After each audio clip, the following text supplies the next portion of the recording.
Donc, bienvenue dans l'outil Feuille de temps. Ici, c'est le tableau de bord, donc la page d'accueil du tableau de bord, où vous avez différents accès à diverses fonctionnalités de l'outil, donc la feuille de temps, les suivis, la création de tickets et la base de connaissances.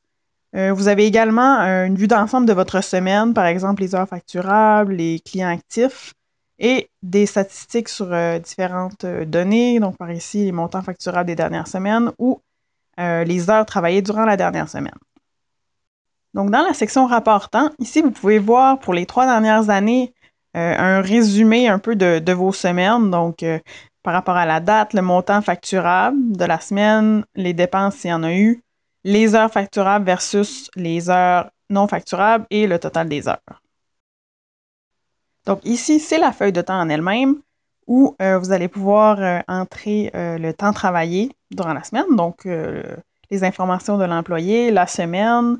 Vous avez un petit résumé aussi de donc la banque d'heures, le nombre de vacances qui ont été prises, le nombre de jours de maladie. Puis, un des points importants de cette feuille de temps-là, c'est qu'on sépare la notion d'heures facturables et de non facturables. Donc, ça permet vraiment, après ça, d'avoir une bonne compréhension de la semaine, des heures qui ont été travaillées. Donc, dans le tableau, vous avez justement la liste des clients. Donc, vous sélectionnez le client, vous sélectionnez le projet, la tâche qui est associée au projet. Donc, il y a plusieurs tâches souvent associées à un projet. Le nombre d'heures. Puis ensuite de ça, en dessous, on a un petit résumé de la semaine. Donc, les heures facturables, les heures non facturables. Puis aussi, quand on survole le nom d'un projet, donc sur la droite, ça nous permet de voir un peu les heures qui ont été investies qui ont été rentrées en fait dans le projet jusqu'à maintenant, le budget. Donc ça nous donne une bonne idée de on est rendu où finalement dans le projet. La section suivi, ça nous permet de créer des tickets. Donc s'il y a des problématiques ou dans le fond, des choses à faire pour certains projets. Donc, on peut choisir l'état, par exemple, en traitement, faire un suivi nouveau. On peut l'assigner à un employé. On peut voir aussi le calendrier, en fait, pour tous les employés. Donc, s'ils ont des rendez-vous de prévus, tout ça. Donc, ça donne une vue d'ensemble un peu de la semaine, par exemple, de tous les employés. C'est facile, on peut ajouter des tickets, les exporter par Excel. Donc, c'est un outil qui peut être bien pratique, là, tout dépendant des projets sur lesquels vous pouvez travailler. Donc, la section base de connaissances, ça vous permet d'écrire dans le détail des procédures ou des marches à suivre pour certaines choses qui peuvent être des références pour des nouveaux employés ou tout simplement même des employés de longue date quand c'est des tâches qui sont un petit peu plus complexes ou qui demandent une minutie ou de suivre des étapes particulières. Donc ça, c'est une belle façon d'enregistrer, dans le fond, toute l'information importante sur divers sujets pour que vos employés puissent en prendre connaissance. Donc, dans la section clients, c'est ici que vous allez avoir la liste de tous vos clients avec leurs informations donc de contact, téléphone, s'il y a des projets associés. Évidemment, vous pouvez ajouter autant de clients que vous le voulez, faire des recherches à travers tous ces clients-là. Donc, la section projet, c'est la liste donc de tous les projets que vous avez en cours avec le nom du client, la date de début, date de fin, le directeur du projet, s'il y a un employé qui est associé aussi au projet, le début prévu du traitement, l'état, mise en œuvre, développement, tout ça. S'il y a un ticket d'associé, les tâches qui sont reliées dans le fond à ce projet-là, puis la possibilité d'avoir un petit rapport express, donc qui vous donne de l'information sur l'avancée du projet par rapport au budget, tout ça. Donc, ça peut être pratique en un coup d'œil de voir un peu on en est rendu où avec un projet. Puis donc, les projets qui vont être créés ici vont nous servir pour la section gestion de projet qu'on va voir un petit peu après.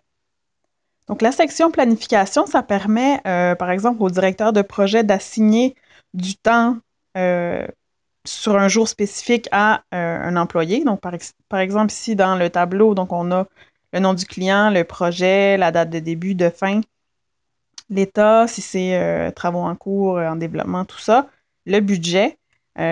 L'employé peut lui aussi faire de la prévision pour ses semaines en fonction des différents projets ou, comme je disais tout à l'heure, Ça peut être assigné par des directeurs. Donc, c'est une façon vraiment efficace de prévoir son temps, dans le fond, dans les prochains jours, les prochaines semaines. Et donc, la gestion de projet, c'est ici où vous allez faire de la gestion de projet, c'est-à-dire que vous pouvez mettre des projets en priorité. Vous pouvez voir aussi, donc, voilà, le nom du client, le projet, l'état, est-ce que c'est mis en œuvre, en développement, le chargé du projet, le budget, les travaux en cours, donc, dans le fond, les heures qui ont été travaillées, puis le montant qui correspond à ça. S'il y a des commentaires particuliers au niveau de la facturation ou autres projets. Puis, donc, c'est ici que vous pouvez ajouter un projet dans votre tableau de gestion de projet. Vous pouvez l'exporter en Excel, faire des recherches.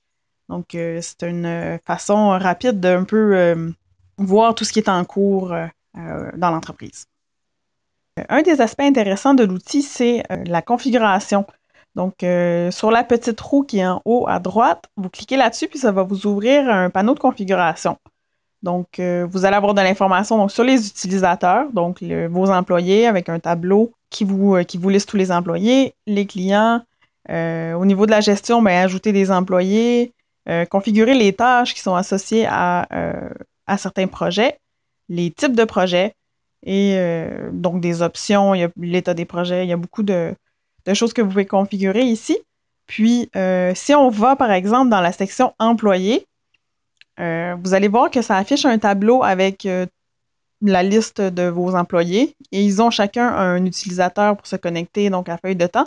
Et c'est là que surtout vous pouvez donner des permissions. Donc, c'est-à-dire que pour certaines personnes, vous allez donner des permissions peut-être à toutes les sections qu'on vient de voir dans l'outil, mais à certains employés, par exemple, vous allez donner accès seulement à la planification ou à la gestion de projet. Donc ça permet finalement de donner aux employés accès seulement aux sections qui les concernent.